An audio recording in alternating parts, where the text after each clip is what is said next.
Now then, Arachnid, any last words? Humana comes to mind.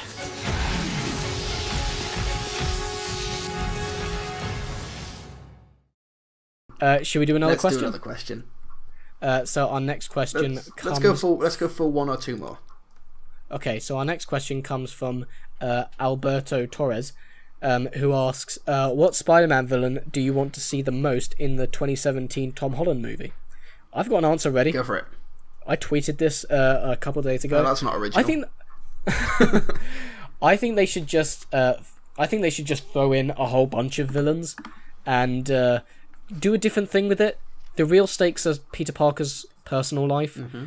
Or if you are going to do this, make like they did it so perfectly in Spider-Man 2. One of the reasons Doc Ock is so good in that, he doesn't care about Spider-Man. He doesn't hate Spider-Man. He has no strong feeling towards him. He just keeps getting in the way of his goals. Mm. You know, first he's robbing a bank and Spider-Man gets in the way, so he fights him. And then afterwards, he wants the Trillium from Harry, so Harry says, "Oh, go get Spider-Man," so he does. Yeah.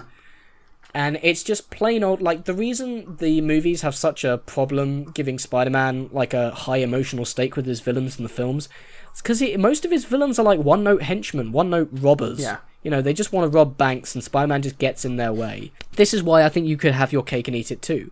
Give people a scene with a few villains that we haven't seen before, and just establish that they're out there. Then you also have led the way to a Sinister Six if you still wanted to do that eventually. Or just do Sinister Six. But the real crisis is Peter Parker and his personal life. And you can still do something like, oh, they're about to kill him, like this villain's about to kill him. But they don't need to, you know, oh, the camera's not on me anymore. I hate Spider-Man, I need to kill Spider-Man. You know. What do you think? Well, we know that Kevin Feige. Don't do Kraven. Save Kraven for a later movie. Anyway. Okay, pick. Okay, well, we know that like Kevin Feige said that there's going to be an original villain, one that we've not seen in a Spider-Man film before. So that rules out the Goblins, Doctor Octopus. When you say original villain, you mean as in one that we've not seen on film before, one that's from the comics, of course. But right, okay. Like so, maybe someone like Scorpion or Mysterio. Mysterio, Kraven. I would love to see Mysterio. He would be an interesting villain to see. Them. You could do a lot of visually creative things with Mysterio. Yeah, like I would have said Kraven, but I think that can wait for a sequel. But I think Kraven. Like Kraven is one you can give high emotional stakes to, but I mean, even Kraven's just like a mad hunter. Yeah, but I think Kraven is the type of character that would fit so well in this John Hughes type of universe. Whereas, like when Spider-Man's just like, oh, I'm just a teenager in high school, just having a fun time, you know, getting the girl. Oh, there's a hunter trying to get. What's this guy's deal?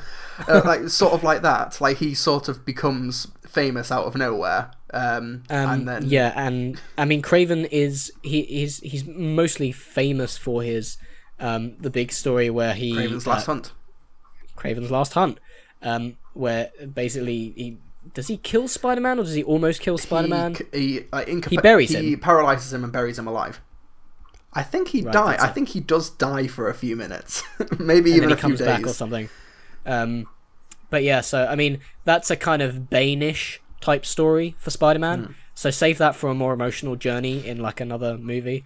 But I mean this first one, I think you've got license to just have a bit of fun and do something. I don't know if you have to make the emotional stakes that huge, because the emotional stakes aren't so much will Spider-Man beat this villain in a physical punch out, it's is Spider-Man gonna get home in time? Is this fight gonna stop Spider-Man from getting home in time to stop Aunt May from having a heart attack right now? And I think a villain like Mysterio, who is in the grand scheme of things not that powerful, but he's such an inconvenience.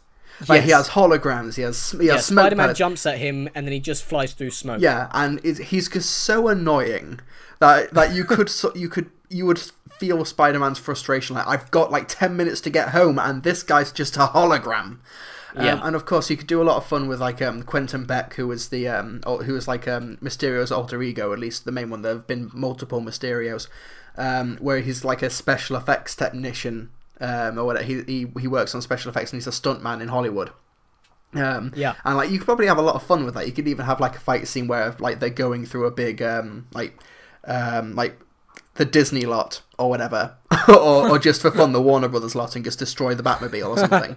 That would be really funny. No, they go through the 20th Century Fox lot, and they're like, oh, we've got the script for Fantastic Four 2, this is going to turn everything around, and then like the script just like blows up, like it gets caught in the crossfire.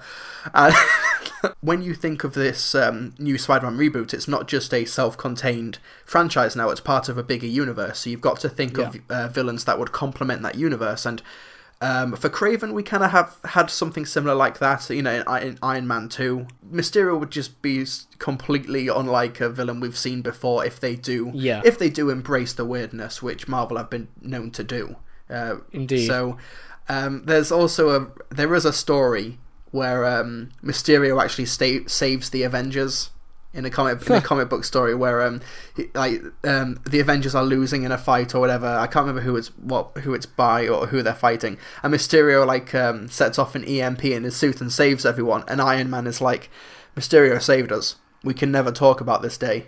we can never do this. Like, Mysterio is a bit of a walking joke in the franchise, but you could have fun with he's that. Called Fishbowl Head by Spider-Man. Have you played the Spider-Man 2 video game, the tie-in game?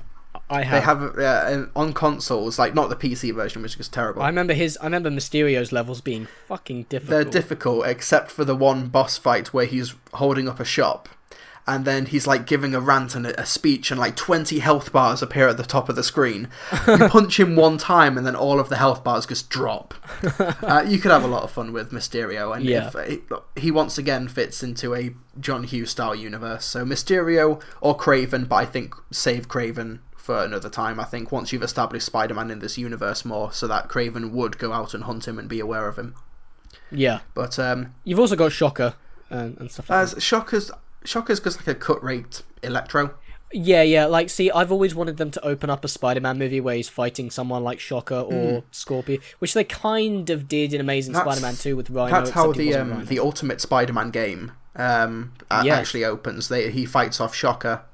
That's like the tutorial level, but yeah, and we're not doing Origins, so just have it like we're dropping in on the fun. Like, I really think I think we need to have more fun in the Spider-Man movies. They were too emotional crybaby, the last two. Anyway, we've talked about Spider-Man. And I apologise to all of the dozens of Shocker fans out there who are like, no, Shocker's the best villain ever, bruh.